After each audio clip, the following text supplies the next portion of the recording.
현지 시간 24일 미국의 외교, 국방수장이 함께 전쟁 중인 우크라이나의 수도 키이우를 방문했습니다. 이는 2월 24일 러시아 침공 이후 미국 정부 최고위급 인사의 첫 우크라이나 방문입니다.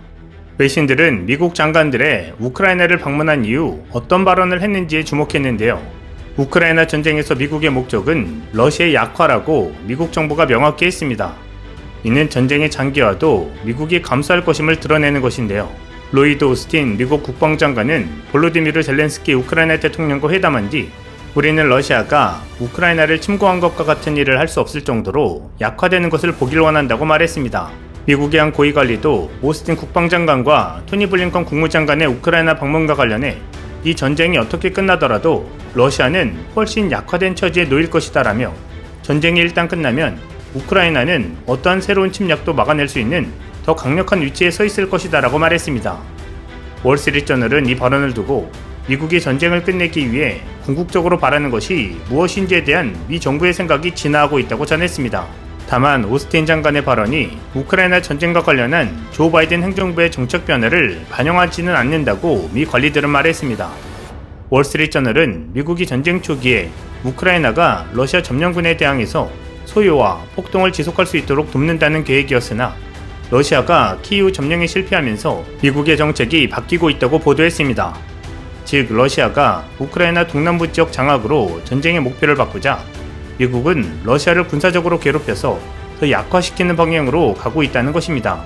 한 고위 국방 관계자는 25일 오스틴의 발언은 러시아가 이웃 국가들을 위협하지 못하도록 하겠다는 미 행정부의 정책과 일치한다고 말했습니다. 그러면서 이 정책은 수개월간 지속되는 것이라고 했습니다. 다만 오스틴의 발언이 러시아와 정면으로 맞서는 것을 말하는 것은 아니다라고 설명했습니다. 백악관의 국가안보위 대변인도 우리는 이미 수개월 동안 이 침공을 러시아의 전략적 실패로 만들기 위해 의도하고 있다고 말했습니다. 블링컨 국무장관은 25일 러시아는 전쟁 목적과 관련해 이미 실패했고 우크라이나는 이미 성공했다며 우리는 이 전쟁이 향후 어떻게 전개될지 모르나 주권을 가진 독립된 우크라이나가 푸틴이 무대 위에 서 있는 것보다 훨씬 오래 지속될 것임은 알고 있다고 말했습니다. 미 일간 뉴욕타임즈는 미국이 우크라이나 전쟁에 대한 메시지를 강경하게 하고 있다며 미국의 목적은 단순히 러시아의 침공을 좌절시키는 것이 아니라 러시아를 약화시켜서 그러한 군사적 침략을 다른 곳에서 더 이상 하지 못하도록 하는 것이라고 보도했습니다. 매체는 우크라이나 전쟁 이후 미국의 인사로는 최고위급인 오스틴과 블링컨의 우크라이나 방문은 이를 반영하는 것이라고 지적했습니다. 매체는 또 미국이 우크라이나에게 더 강력하고 다양한 무기를 제공해서 러시아를 막겠다는 의도를 강화한 것이라고 평가했습니다. 미국은 이런 무기들을 제공함으로써 예상보다 오랫동안 러시아군을 타격해서 크렘린의 자원을 고갈시키고 푸틴 대통령의 조기 승전에 대한 희망을 무산시키는 것이라고 매체는 전했습니다. 실제 미국에 이어 세계 무기 수출 2위에 올라있는 러시아의 방산업계는 벌써부터 이중고에 빠진 상황입니다. 월스트리트저널은 25일 우크라이나 침공이 러시아 방산업계에 예상치 못한 부작용을 일으켰다고 보도했습니다. 일단 러시아 방산업계는 국제사회의 금수 조치에 직격탄을 맞았습니다. 월스트리트저널은 러시아 방산업계의 생산 라인이 구소련 시절에서 크게 현대화가 이루어지지 않았다고 전했습니다. 이 때문에 반도체 등 정밀한 부품을 외국에서 수입해 사용해야 하는 처지지만 금수 조치 탓에 부품 입수가 힘들어졌다는 것입니다. 실제로 러시아 최대 탱크 생산업체인 우랄바군 자보드사는 지난달 일부 근로자들을 일시 해고했습니다. 탱크 무한궤도에 사용되는 스웨덴제 베어링 수입이 중단됐기 때문입니다. 생산 라인 타격으로 이 업체는 러시아군의 수요를 채우는 것은 물론이고 외국 수출 계약을 이행하는 것도 버겁게 됐습니다. 이 업체의 노조 관계자는 방산 수출 계약 이행은 국가의 의무이기 때문에 어떻게든 방법을 찾아낼 것이라며 전략부품 비축분이 도움이 될 것이라고 말했습니다. 드론과 대전차 미사일 등 서방 국가들이 제조한 무기를 앞세운 우크라이나군이 러시아군 전투기와 헬리콥터, 탱크 등을 파기한 것도 향후 러시아 무기 수출에 부정적 요소로 작용할 전망입니다. 미국의 싱크탱크 랜드 연구소의 스콧 보스턴 선임 연구원은 우크라이나 전역에 폭파된 러시아 무기들이 널려있는 모습은 국제사회에서 러시아의 무기 수준이 그리 뛰어나지 않다는 인상을 확산시킬 것이라고 지적했습니다. 군정보 관련 사이트 오릭스에 따르면 우크라이나군은 러시아 탱크 500대와 전투차량 300대, 전투기 20대, 헬리콥터 30대를 파괴했습니다. 월스트리트저널은 러시아군 입장에선 파괴된 장비를 채우는 것도 만만치 않은 과제라고 지적했습니다. 러시아의 최근 탱크 생산 능력은 1년에 250대 수준인 것으로 알려졌는데요. 우크라이나 침공 2달 만에 2년치 탱크 생산량이 사라진 셈입니다.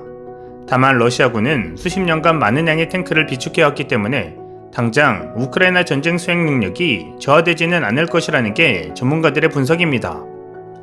세계 무기 수출국 순위에서 러시아는 19%로 미국에 이어 2위입니다. 러시아는 2012년부터 2016년 사이 전 세계 무기 수출의 24.1%를 차지했으나 2017년부터 2021년 사이에는 19%로 급격히 줄어든 것입니다. 머리가 커진 중국이 러시아산 무기를 과거에 비해 덜 구입하는 영향도 큰 것으로 알려졌습니다. 러시아산 무기 구입 의존도가 가장 높은 국가는 쿼드 국가인 인도입니다. 스톡홀름 국제평화문제연구소에 따르면 지난 2017년부터 2021년 사이 전 세계적으로 무기를 가장 많이 수입한 나라가 인도입니다. 인도가 수입한 무기 중 무려 46%가 러시아산이었습니다. 프랑스가 27%, 기타가 15%가 뒤를 이었고 미국은 12%에 그쳤습니다. 블룸버그는 인도는 무기 수입원 다양화를 위해 10여 년 전부터 미국산 무기 수입을 늘려왔지만 여전히 러시아 무기 산업의 최대 고객이라고 짚었습니다. 인도군 관계자는 러시아 무기가 저렴해 가격 경쟁력이 높은 것이 사실이라고 말했습니다. 한국은 세계 무기 수출국 순위에서 한 단계씩 치고 올라와 8위를 기록했습니다. 지난해 LIG 넥스원, 하나디펜스 등 국내 방산업체가 잇따라 대규모 수출에 성공하면서 K방산 수출액이 사상 최대를 기록한 탓입니다. 수출액은 70억 달러, 약 8조 3,500억 원을 넘어 당초 예상치인 50억 달러를 크게 웃돌았습니다.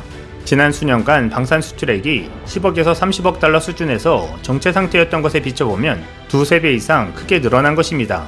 우리 무기의 우수성을 인정받으면서 2022년에는 시작부터 아랍에미리트에 4조 원대 천궁2 수출에 합의했고 2주 뒤 K9 자주포가 이집트에서 2조 원대 성과를 올렸습니다. 올해에도 중동과 유럽, 호주 등지에서 굵직한 방산 수출 계약을 앞두고 있어 올해 방산 수출액은 최소 100억 달러를 넘어 150억 달러도 돌파할 수 있을 것이라는 전망이 나오고 있습니다. 여기에 러시아 우크라이나 전쟁으로 러시아 무기 산업이 사실상 자초되면서 최대 무기 수입국이자 절반가량을 러시아에 의존해오던 인도가 한국을 택할 것이란 전망이 나오고 있습니다. 한국의 가성비 좋은 무기들 중 K9을 이미 올해 초 200문 발주했고 2020년 러시아의 방해로 무산됐던 비호복합 수출도 조심스레 재개될 수 있을 것으로 예상됩니다. 한국은 2018년 당시 인도에 7년간 비호복합 수출을 시도해 단수 후보 선정이 된 바 있었습니다. 하지만 러시아가 인도의 러시아산 무기 의존도가 높다는 점을 노려 향후 방산협력에 차질이 빚어질 수 있다고 경고해 성사되지 못했습니다.